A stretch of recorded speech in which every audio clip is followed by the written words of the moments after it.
Hello दोस्तों, स्वागत है आपका न्यू टॉपिक जीएसजी के। दोस्तों, आज का हमारा टॉपिक है वाद्य यंत्र एवं उनके वादक। दोस्तों, काफी ज्यादा इम्पोर्टेंट ये टॉपिक है। आप किसी भी प्रतियोगी परीक्षा की तैयारी कर रहे हो, यह वीडियो आपके लिए काफी हेल्पफुल रहने वाली है। यदि चैनल पर आप पहली बार हैं तो चैनल को जरूर सब्सक्राइब कर लें और साथ ही बेल आइकन को भी प्रेस कर लें, जिससे कि वीडियो का नोटिफिकेशन आपको मिलता रहे। तो आइए दोस्तों, शुरू करते हैं आज की क्लास। पहला प्रश्न है, मोहन वीणा का आविष्कार किसने किया है? तो यहाँ पर दोस्तों राइट आंसर हो जाएगा डी, विश्व मोहन भट्ट ने। विश्व मोहन भट्ट ने मोहन वीणा का आविष्कार किया है। अगला प्रश्न कह रहा है, निम्न में से कौन सरोद के प्रवर्तक माने जाते हैं? सरोद के प्रवर्तक माने जाते हैं अमजद अली खान। ए ऑप्शन बिल्कुल सही हो जाएगा। अगला प्रश्न है, यहूदी मेनुहिन का संबंध किससे है? तो यहाँ पर दोस्तों राइट आंसर हो जाएगा सी, वायलिन से। यहूदी मेनुहिन का संबंध वायलिन से है। अगला प्रश्न कह रहा है, अनुष्का रविशंकर किस वाद्य यंत्र से संबंधित है?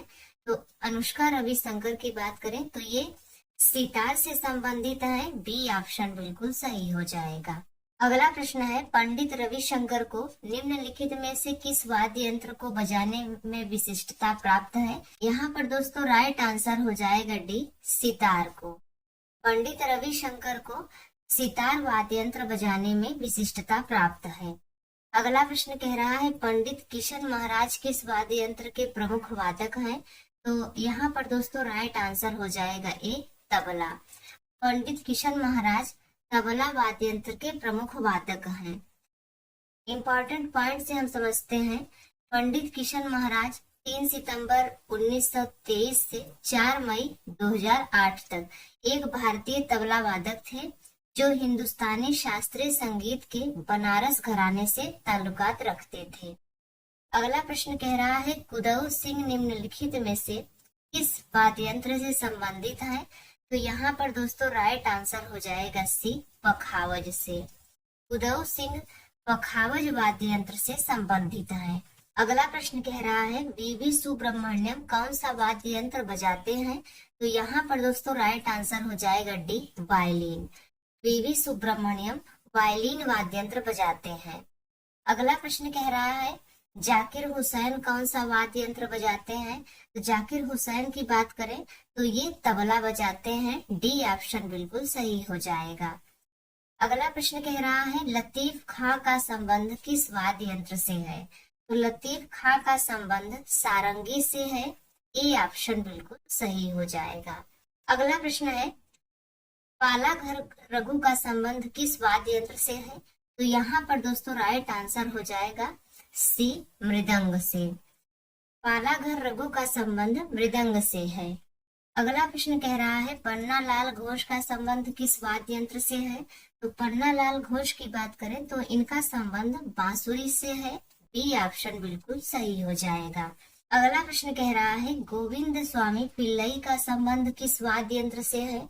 तो गोविंद स्वामी पिल्लई का संबंध वायलिन से है। बी ऑप्शन बिल्कुल सही हो जाएगा। इम्पोर्टेंट पॉइंट है, गोविंद स्वामी पिल्लई कर्नाटक संगीत परंपरा में एक प्रसिद्ध व्यक्ति थे। इसके अतिरिक्त गोविंद स्वामी पिल्लई एक बांसुरी वादक और मृदंग वादक थे। अगला प्रश्न कह रहा है, अल्लाह रखा किस वाद्य यंत्र से संबंधित है?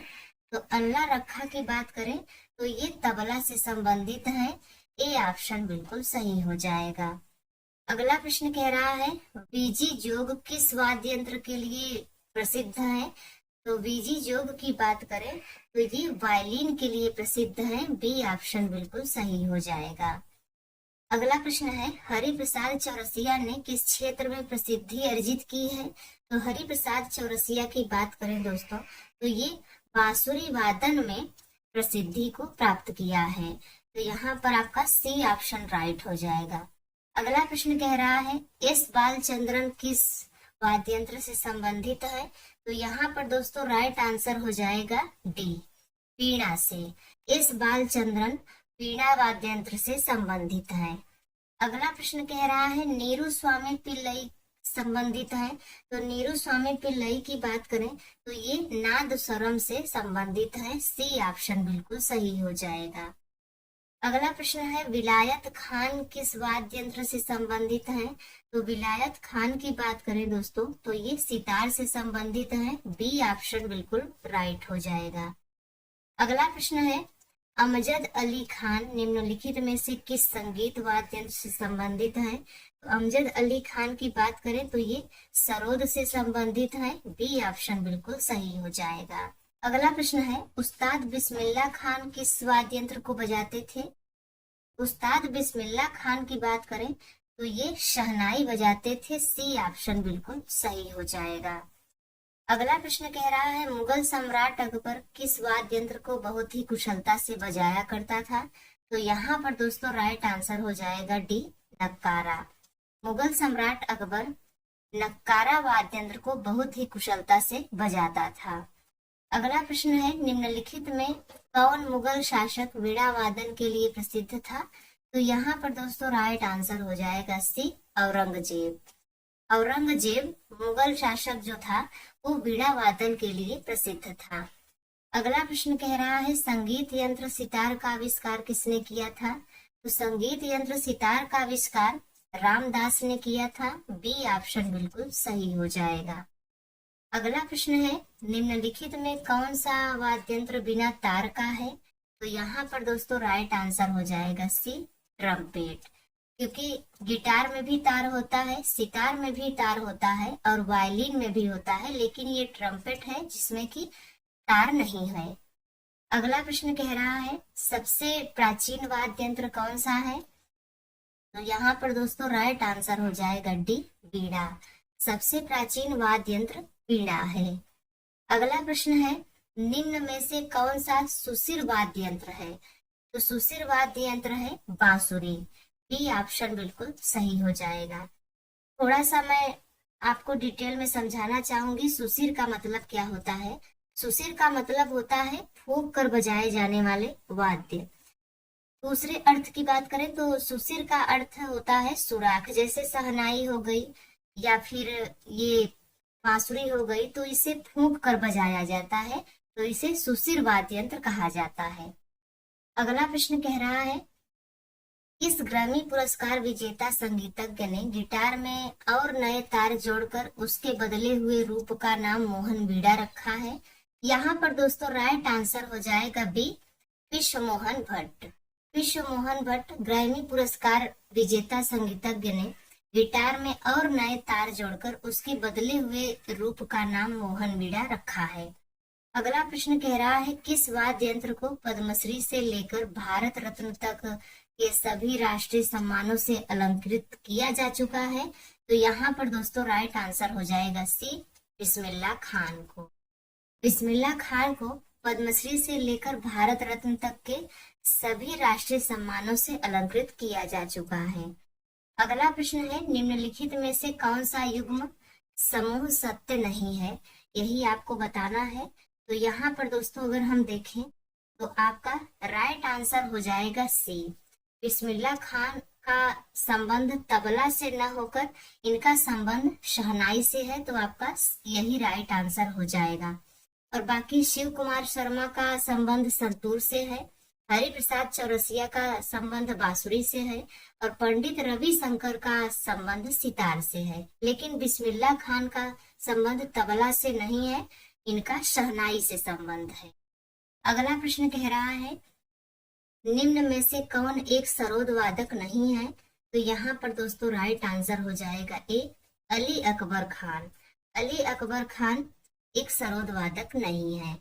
अगला प्रश्न कह रहा है निम्नलिखित में से कौन प्रसिद्ध वायलिन वादक है। तो यहाँ पर दोस्तों राइट आंसर हो जाएगा A professor T N. Krishnan. Professor T N. Krishnan प्रसिद्ध वायलिन वादक हैं। अगला प्रश्न कह रहा है निम्न में से कौन सा सुमेलित नहीं है, यही आपको बताना है। यहाँ पर दोस्तों राइट आंसर हो जाएगा बी पन्नालाल घोष। पन्नालाल घोष का संबंध तबला से नहीं है, बल्कि इनका संबंध बांसुरी से है। और बाकी अमजद अली खान का संबंध सरोद से है, देवू चौधरी का संबंध सितार से है और यहूदी मेनुहिल का संबंध वायलिन से है। लेकिन पन्नालाल घोष का संबंध तबला से नहीं है, इनका संबंध बांसुरी से है। अगला प्रश्न कह रहा है शिव कुमार शर्मा किस वाद्य यंत्र के लिए प्रसिद्ध है? तो शिव कुमार शर्मा की बात करें तो ये संतूर के लिए प्रसिद्ध है। सी ऑप्शन बिल्कुल सही हो जाएगा। अगला प्रश्न कह रहा है निम्नलिखित में से कौन बांसुरी वादक के रूप में जाने जाते हैं? तो यहाँ पर दोस्तों राइट आंसर हो जाएगा डी, रोनू मजूमदार। रोनू मजूमदार बांसुरी वादक के रूप में जाने जाते हैं। अगला प्रश्न कह रहा है संगीत यंत्र तबला का आविष्कार किया है, तो किसने किया है? तो यहाँ पर दोस्तों राइट आंसर हो जाएगा बी, अमीर खुसरो ने। अमीर खुसरो ने तबला के साथ साथ सितार का भी आविष्कार किया है, ये भी आपको ध्यान में रखना है। अगला प्रश्न कह रहा है झाल विड़ाई दमामा मुरयू, ये क्या है? तो यहाँ पर दोस्तों राइट आंसर हो जाएगा सी, कुमायूं वाद्य यंत्र है। झाल विड़ाई दमामा मुरयू ये सभी कुमायूं वाद्य यंत्र है। अगला प्रश्न कह रहा है अल्बर्ट आइंस्टाइन कौन सा वाद्य यंत्र बजाने में निपुण थे? तो यहाँ पर दोस्तों राइट आंसर हो जाएगा सी, वायलिन। अल्बर्ट आइंस्टाइन वायलिन वाद्य यंत्र बजाने में निपुण थे। अगला प्रश्न कह रहा है मुंह से बजाए जाने वाला यंत्र कौन सा है? तो यहाँ पर दोस्तों राइट आंसर हो जाएगा बी, अलगोजा। अलगोजा मुंह से बजाया जाने वाला वाद्य यंत्र है। अगला प्रश्न कह रहा है संगीत यंत्र सितार मिश्रण है, तो यहाँ पर दोस्तों राइट आंसर हो जाएगा सी, वीणा एवं तंबूरे का मिश्रण है। संगीत वाद्य यंत्र सितार जो है ये वीणा एवं तंबूरे का मिश्रण है। अगला प्रश्न कह रहा है निम्नलिखित में से कौन सा युग्म सही नहीं है, यही आपको बताना है। तो यहाँ पर दोस्तों राइट आंसर हो जाएगा सी, जाकिर हुसैन। जाकिर हुसैन का संबंध हारमोनियम से नहीं है बल्कि इनका संबंध तबला से है, तो यहाँ पर आपका राइट आंसर सी हो जाएगा। बाकी बिरजू महाराज का संबंध कत्थक से है, बिस्मिल्लाह खान का संबंध शहनाई से है और अमजद अली खान का संबंध सरोद से है। लेकिन जाकिर हुसैन का संबंध हारमोनियम से न होकर के इनका संबंध तबला से है। अगला प्रश्न कह रहा है प्राचीन सिक्कों पर वीणा बजाते हुए दिखलाया गया हिंदू राजा कौन था? तो यहाँ पर दोस्तों राइट आंसर हो जाएगा बी, समुद्रगुप्त। प्राचीन सिक्कों पर वीणा बजाते हुए दिखलाया गया हिंदू राजा समुद्रगुप्त था। अगला प्रश्न है निम्नलिखित में से क्या एक संगीत के साज का नाम है? तो यहाँ पर दोस्तों राइट आंसर हो जाएगा डी, बांसुरी। बांसुरी एक संगीत के साज का नाम है। अगला प्रश्न कह रहा है निम्नलिखित में से कौन सा संगीत वाद्य इंडो इस्लामिक उत्पत्ति का नहीं है? तो यहाँ पर दोस्तों राइट आंसर हो जाएगा डी, सारंगी। सारंगी वाद्य यंत्र इंडो इस्लामिक उत्पत्ति का नहीं है। अगला प्रश्न है पंडित शिव कुमार शर्मा का संबंध किस वाद्य यंत्र से है? तो शिव कुमार शर्मा की बात करें तो इनका संबंध संतूर वादन से है। ए ऑप्शन बिल्कुल सही हो जाएगा। तो दोस्तों आज की यह वीडियो आपको कैसी लगी आप कमेंट्स में जरूर बताएं। अगर यह वीडियो आपको अच्छी लगी हो तो लाइक शेयर जरूर करें। तो मिलते हैं किसी और वीडियो में, तब तक के लिए बाय एंड टेक केयर।